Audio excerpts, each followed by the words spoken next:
Yun o, Pitts Bike Racing ECU. Tapos sinalpakan pa natin ang wideband AFR sensor. Ayun, testing tayo. Napakaganda ng AFR.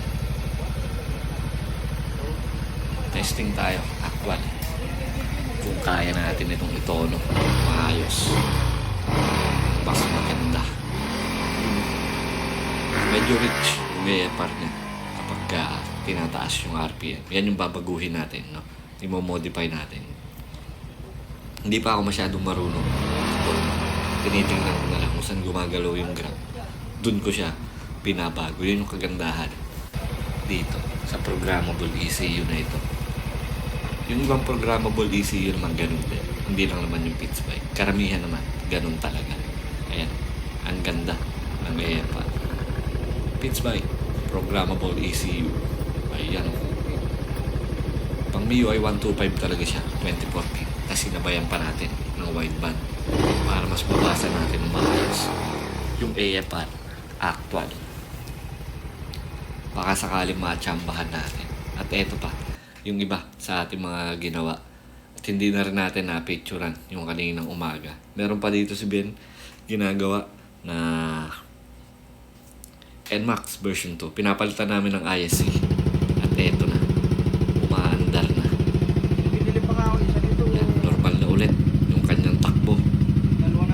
Alright na ulit. Hindi na kagaya kanina na naghahabol ng RPM. At eto, yung kanyang issue. Ayan.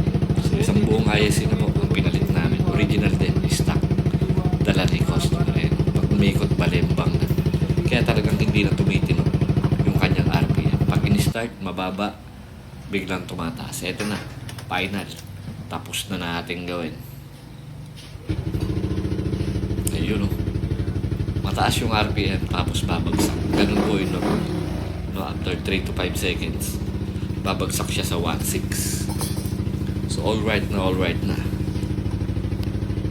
ang motor ng ating tropa. Ayan, NMAX version 2. Sinabay na nga rin pala natin dito yung pagpapalit ng kanyang TPS dahil may dala rin siyang TPS na aftermarket brand. Pero ito naman ay walang issue. Gusto niya lang palitan. Ito po yung TPS niya sa loob. Ayan, yung bilog niya yan.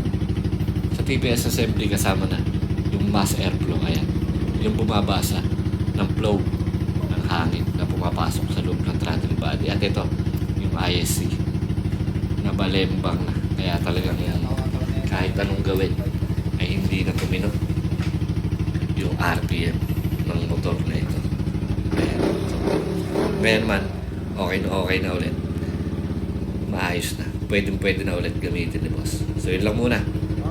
Sa ngayon, ride safe po and God bless. Maraming salamat po sa inyo lahat.